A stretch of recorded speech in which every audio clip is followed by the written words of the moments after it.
The distress beacon pierced through the canopy of Verdara 7, a forest moon that stretched endlessly in every direction. The shuttle had crashed 3 hours ago, and the survivors huddled together in shocked silence near the wreckage. Commander Zixthar of the Krillian Empire examined the smoking remains with his 4 compound eyes, his chitinous plates clicking in distress. "The cargo bay is completely destroyed," he announced, his translator converting his clicks into standard. "All food supplies are gone." The group consisted of 6 beings from across the galaxy, brought together by the unfortunate timing of a fuel cell malfunction.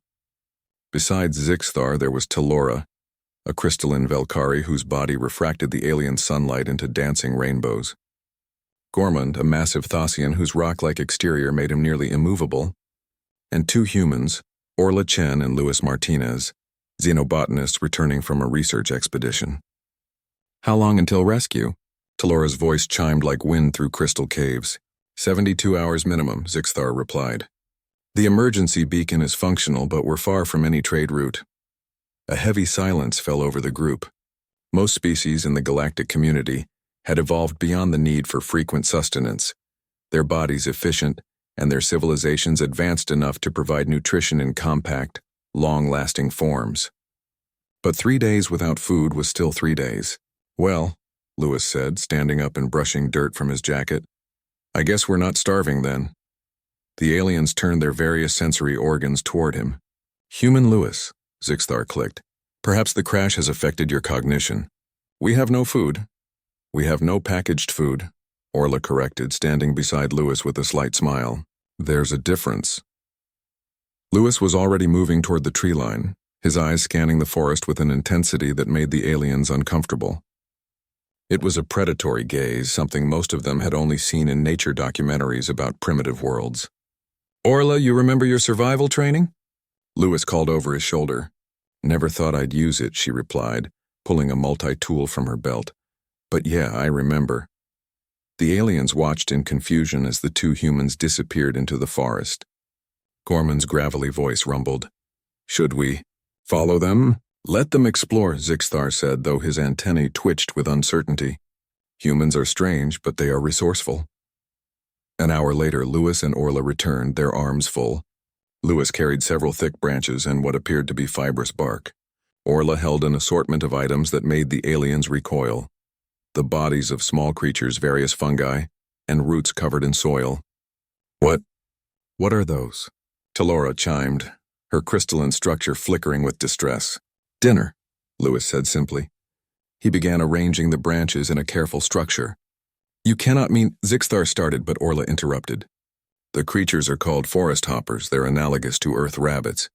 These mushrooms," she held up a cluster of purple fungi, "match the edible classification we logged last month, and these roots are similar to carrots." Lewis had created a small pit lined with rocks and was now doing something the aliens had only read about in anthropological texts. He struck his multi-tool against a piece of metal from the wreckage, creating sparks that caught on the dried bark and moss he'd gathered. Fire. The aliens scrambled backward. Fire was dangerous, unpredictable, a force of destruction, yet the humans seemed completely at ease, feeding the small flame until it grew into a proper campfire. "By the 7 stars," Gormund rumbled. "They've weaponized combustion for food preparation." Lewis grinned as he fashioned a spit from green branches. "We call it cooking. Been doing it for about 1,000,000 years, give or take." Orla had cleaned the forest hoppers with practiced efficiency, using techniques passed down through countless human generations. She'd gathered the edible plants, tested them against her xenobiology database, and prepared them with the confidence of a species that had learned to eat almost anything to survive. As the meat began to cook, an aroma filled the clearing that the aliens had never encountered. Their various sensory organs tried to process it: the Maillard reaction, the caramelization of proteins, the release of fats and juices. It was primal and entirely alien to their experience. "It smells," Telora chimed, though whether in horror or fascination it was hard to tell. "It smells amazing," Lewis corrected, turning the spit. Orla had wrapped the roots and mushrooms in large leaves and placed them in the coals. As the sun set on Verdara 7, something unprecedented happened. Lewis carved portions of the cooked meat and offered them to the aliens. "You don't have to eat it," Orla assured them, "but you're welcome to try. It's safe, we've tested the biochemistry." Zixthar approached first, his scientific curiosity overcoming his revulsion. He accepted a small piece of meat on a flat stone that served as a makeshift plate. The other aliens watched as their commander consumed his first cooked meal. His antennae stood straight up. This is extraordinary. One by one, the aliens tried the food. Talora discovered that the roasted mushrooms complemented her crystalline matrix's mineral needs. Gorman found that the roots, when cooked, broke down into compounds his rock-based biology could actually process. Even the strict energy consumer among them admitted that the thermal energy released during cooking was remarkably efficient. Lewis and Orla ate heartily, their bodies recognizing the ancient tradition of shared meals around fire. They told stories as they ate, explaining how humans had not just survived but thrived on countless worlds because they could adapt, could eat almost anything, could take raw resources and transform them into sustenance. Where we come from, Orla explained, survival wasn't guaranteed. We didn't have easy solutions handed to us by evolution or technology. We had to learn, to experiment, to try eating things that might kill us just to find out what wouldn't. And the fire? Zixthar asked, warming his appendages near the flames. Fire gave us safety, warmth, and food that didn't poison us as often, Lewis said with a laugh. It's one of the first technologies humanity ever mastered. Some say it made us human. As the night deepened, the crash site transformed. What had been a scene of disaster became something else entirely, a camp, a gathering place, a temporary home. Lewis kept the fire going, adding wood with practiced ease. Orla identified several more edible plants nearby and made plans for breakfast. The aliens, who had come from advanced civilizations with food synthesizers and nutrient packs, sat around a primitive fire and experienced something their species had long forgotten or never known: the simple satisfaction of a meal earned from the land itself. You know, Gorman rumbled, in all my years of galactic service, I've never understood why humans were considered an emerging power.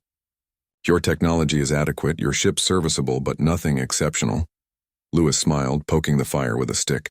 That's because you're measuring the wrong things. Indeed. Zixthar clicked in agreement, his tone thoughtful. I begin to understand. You don't survive because of your technology. You survive because surviving is what you do. When rescue finally arrived 72 hours later, the rescue team found an unusual sight.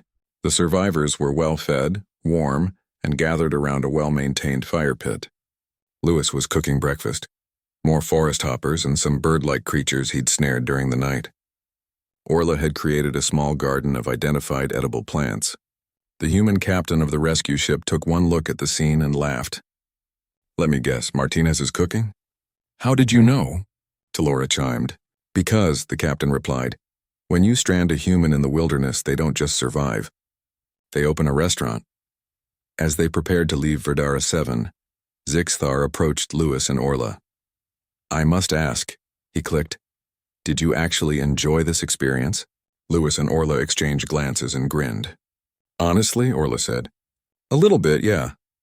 It reminded us of camping trips back home, Lewis added, except with better company. The aliens would return to their advanced civilizations, to their synthesized nutrients and efficient feeding systems, but they would carry with them the memory of a simple meal, cooked over an open fire by two humans who had looked at a disaster and seen an opportunity, because that was what humans did. They adapted, they survived, and if they were lucky, they cooked a good meal while doing it. The legend of the Forest Grill of Verdara 7 would spread through the galactic community. One more story in the growing collection of humanity's peculiar talents. And somewhere, on a quiet forest moon, the ashes of Lewis's fire remained, a small monument to the indomitable human spirit and its appetite.